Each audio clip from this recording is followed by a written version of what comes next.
तो आदाब, नमस्कार, गुड इवनिंग, सत श्री अकाल। एक बार फिर आप तमाम लोगों का स्वागत है क्राइम तक की कहानी के इस एपिसोड में। उम्मीद है पूरी फैमिली अच्छी होगी, अपना और अपनों का ख्याल रख रही होगी। आज की कहानी सुनाऊं उससे पहले एक तस्वीर आपको दिखाना चाहता हूं, वो भी दिल से। उसकी वजह ये है कि कुछ दिन पहले जब सोनम जिंदा और सुरक्षित लौट आई थी, तब मैंने कहा था कि सोनम तो जिंदा आ गई लेकिन भरोसा मर गया। उसके बाद ये तस्वीर दिखानी बहुत ज़रूरी है। इसलिए दिखानी ज़रूरी है कि जो उस दिन कहा था और जो ये तस्वीर है, दोनों अलग अलग चीज़ें हैं।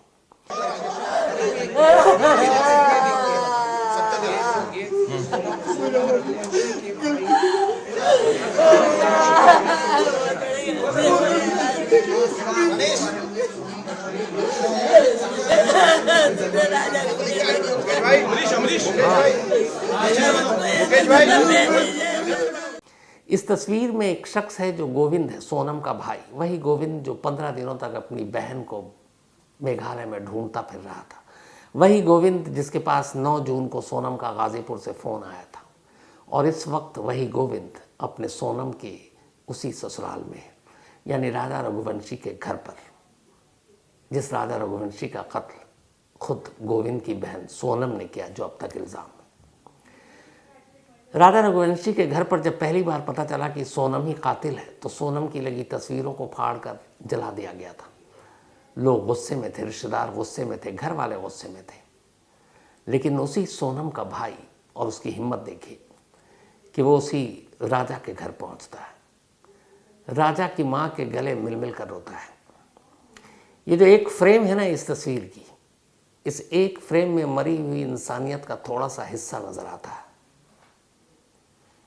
कि जिसकी बहन पर इस घर के चिराग को बुझा देने का इल्ज़ाम है, उसी का भाई उस घर में वहाँ जाकर उन लोगों से माफ़ी मांगता है, उन्हें हौसला देता है और फिर कहता है कि उसकी बहन कसूरवार है तो वो खुद उसे सज़ा दिलाने के लिए किसी भी हद तक जा सकता है।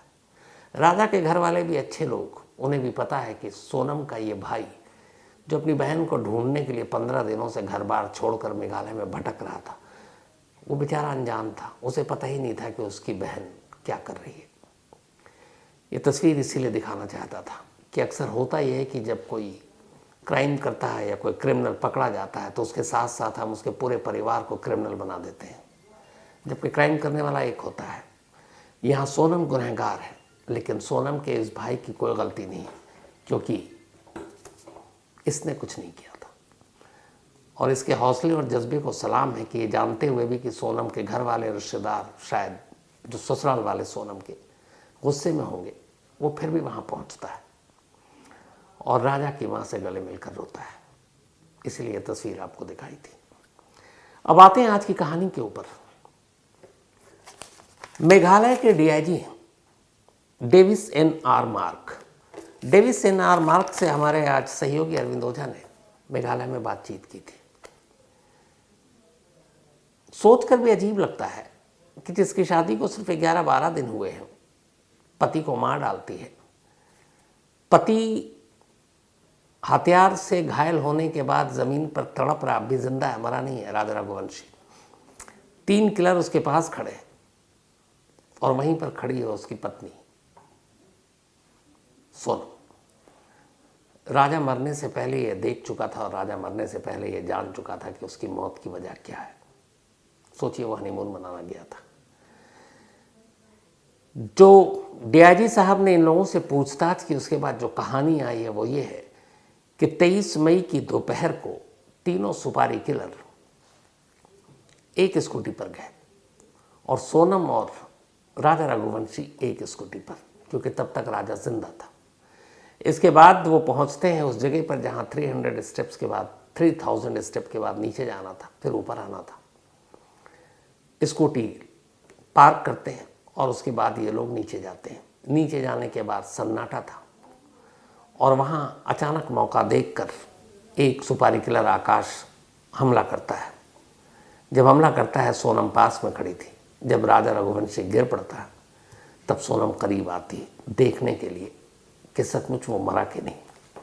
थोड़ी देर के बाद जब यकीन हो जाता है उन सुपारी किलर के साथ साथ सोनम को भी कि अब राजा मर चुका है, इसके बाद अब राजा की लाश को वहां से उठाकर बराबर में एक खाई थी, उस खाई में फेंकना था।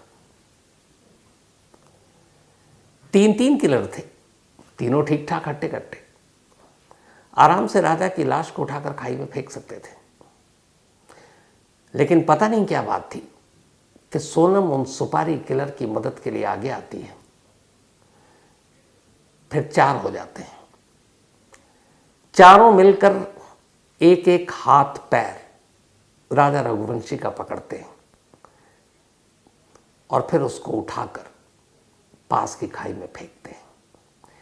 एक सुपारी किलर ने एक पैर, एक ने दूसरा पैर, एक ने एक हाथ, एक ने एक हाथ। इनमें से एक हाथ जो अपने पति को खाई में फेंकने जा रही थी वो सोनम का हाथ था। लाश को फेंकने के बाद अब ये लोग 3000 स्टेप ऊपर आते हैं। ऊपर आने के बाद स्कूटी अब भी 2 है, लेकिन अब आदमी हो गए 4, क्योंकि नीचे गए थे 5। राजा रघुवंशी की अब मौत हो चुकी थी, लाश खाई में फेंकी जा चुकी थी। अब वापस ऊपर आते हैं, एक स्कूटी पर 2 कातिल बैठता है, दूसरी स्कूटी पर अब एक कातिल और साथ में पीछे बैठती है सोनम।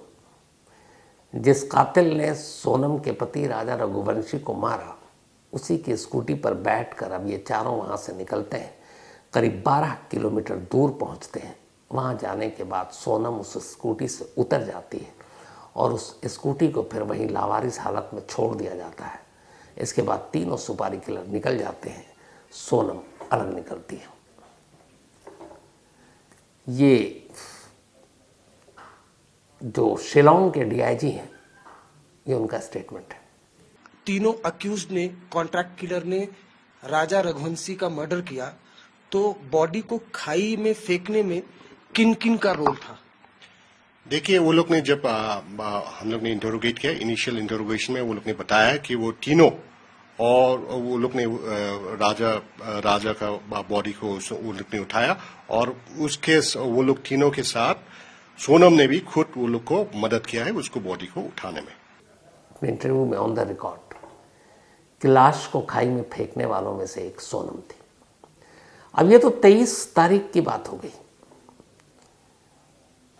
जो इन्वेस्टिगेशन के दौरान बाकी चीजें पता चली, उनमें से एक ये कि सोनम और राजा रघुवंशी जब मेघालय पहुंचे तब उनके पास 4 मोबाइल फोन थे, लेकिन पुलिस को अब तक सिर्फ एक फोन मिला है, 3 मोबाइल गायब है। उन तीनों की तलाश की जा रही है। शादी के बाद 11 मई को शादी हुई और 13 मई तक सोनम ससुराल में रही। 11, 12, 13, 14 को मायके गई थी। लेकिन इन 3 दिनों में सोनम और राजा रघुवंशी के साथ एक पति पत्नी वाले रिश्ते नहीं थे, न संबंध थे। उसकी एक वजह थी।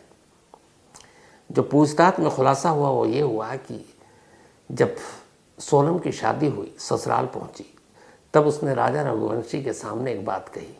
उसने कहा कि मैंने मन्नत मानी थी कि शादी के बाद मैं कामाख्या देवी मंदिर जाऊंगी, असम, और जब तक मेरी मन्नत ये पूरी नहीं हो जाएगी तब तक आप मुझे छुएंगे नहीं।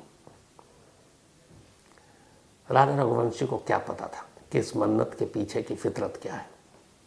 उसने भी कहा जैसी सोनम की ख्वाहिश, और इसीलिए उन 3 दिनों में कभी उन दोनों के बीच पति पत्नी वाले संबंध नहीं बने और सोनम इंतज़ार कर रही थी। और इसके बाद वो मायके गई, फिर 20 को वहाँ से निकल गई। अब वो पहुँची गुवाहाटी। गुवाहाटी में उसने कामाख्या देवी मंदिर के दर्शन पूरे कर लिए। अब उसकी मन्नत पूरी हो गई। लेकिन सोनम होशियार, उसने कहा अब मेघालय चलते हैं, और वो मन्नत के बाद सीधे मेघालय पहुंच गई। और ये बात है 21 मई की। 20 मई को निकले थे, 21 मई को मन्नत पूरी हुई और वो अब मेघालय पहुंच चुके हैं। गुवाहाटी से ज़्यादा दूर है नहीं। मेघालय पहुंचने के बाद अब सोनम को इस बात का एहसास था कि मन्नत पूरी हो चुकी है, अब वो बहाना और नहीं कर सकती। राजा रघुवंशी को करीब आने से रोक नहीं सकती। तो इसी के बाद उसने मेघालय पहुंचते ही जो पहला काम था वो ये था कि 22 मई को ही राजा रघुवंशी को मार दिया जाए। 21 को पहुंची थी, 22 मई की प्लानिंग की थी। और प्लान ये था कि राजा रघुवंशी का कत्ल नहीं करना है ताकि शक ना हो, उसे एक सेल्फी मौत देनी है। किसी ऐसी जगह पर शिलोंग में जाएंगे या चेरापूंजी में जहाँ पर गहरी खाई हो, वहाँ से उसे धक्का देंगे और फिर वो मर जाएगा और उसके बाद यही बताएंगे ये एक हादसा था। लेकिन ख़राब मौसम, गहरे बादल और बारिश ने सोनम का ये प्लान बिगाड़ दिया था, तो वो हो नहीं पाया। अब सोनम परेशान हो गई थी क्योंकि उसे पता था कि अब एक तो राजा रघुवंशी को लौटने की भी फिक्र थी। उसने कह दिया था वहाँ से 2 दिन में लौट आएगा। 21 को पहुँचा था, 23 को लौटना था। अब 23 की ही तारीख थी सोनम के पास और 23 को वो ट्रैकिंग के लिए गए। लेकिन इत्तेफाक से उस दिन उन्हें कहीं कुछ सन्नाटे में खाई नज़र नहीं आई कि जहाँ से धक्का दे सके।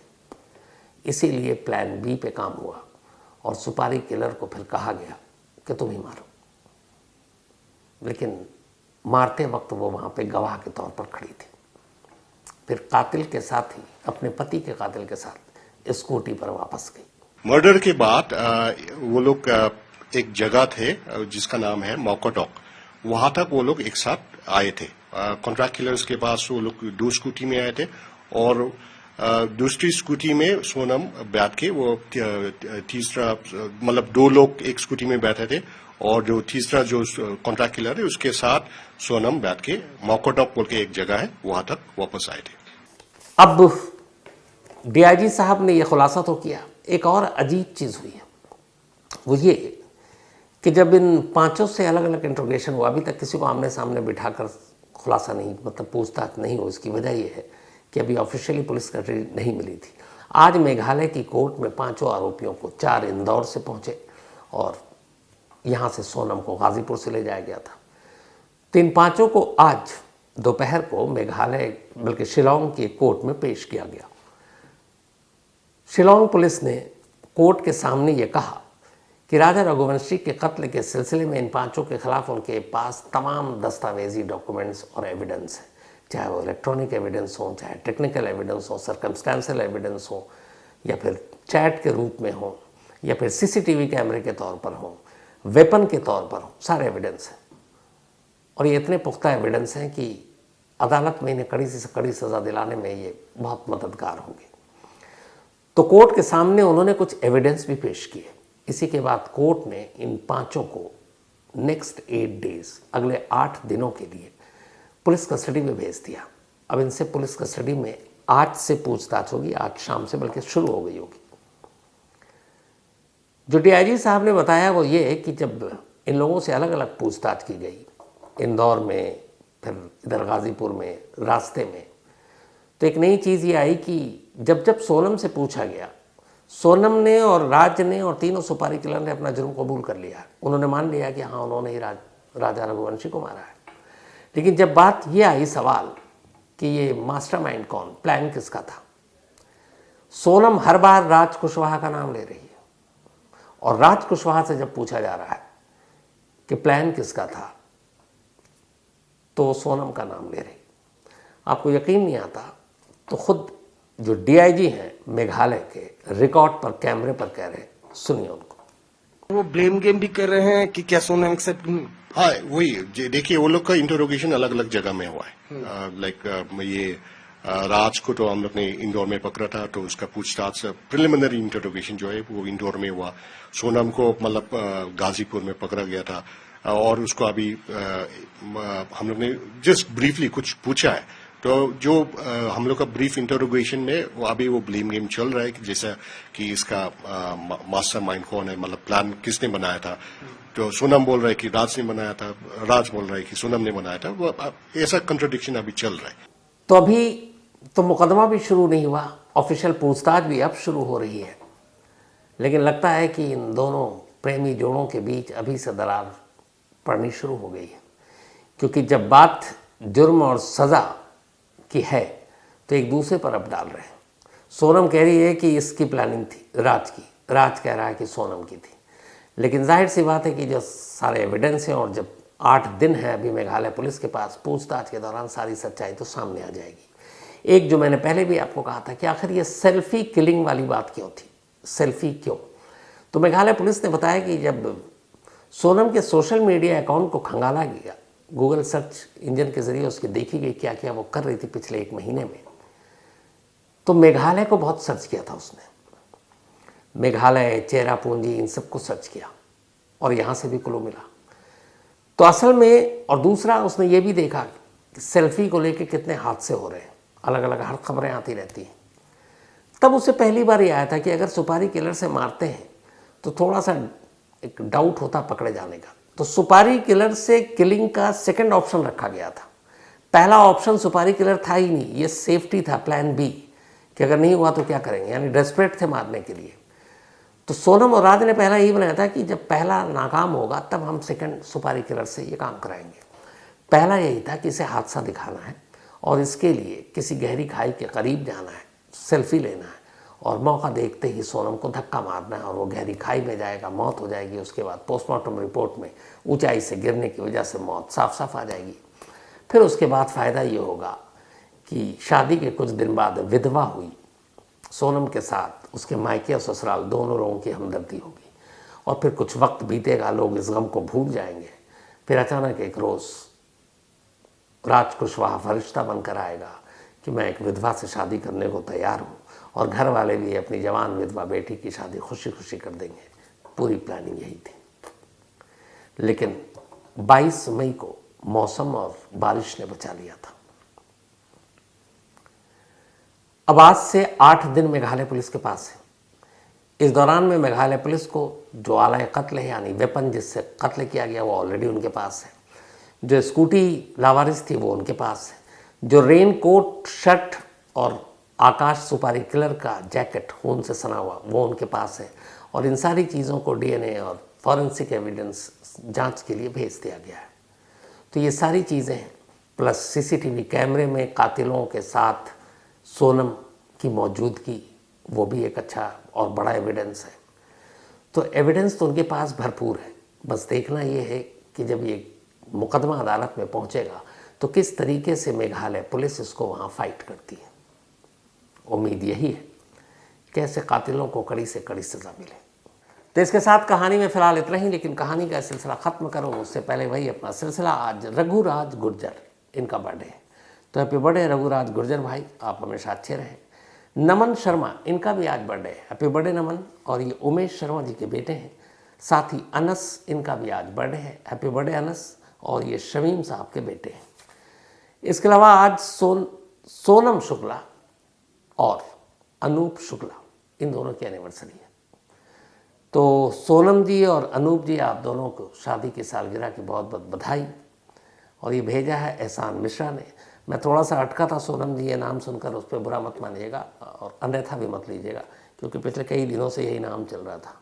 लेकिन हैप्पी एनिवर्सरी आप दोनों को दिल से। साथ ही अल्पना प्रिया साहा और प्रंजीत साहा, इन दोनों की भी आज एनिवर्सरी है। तो अल्पना जी और प्रसन्न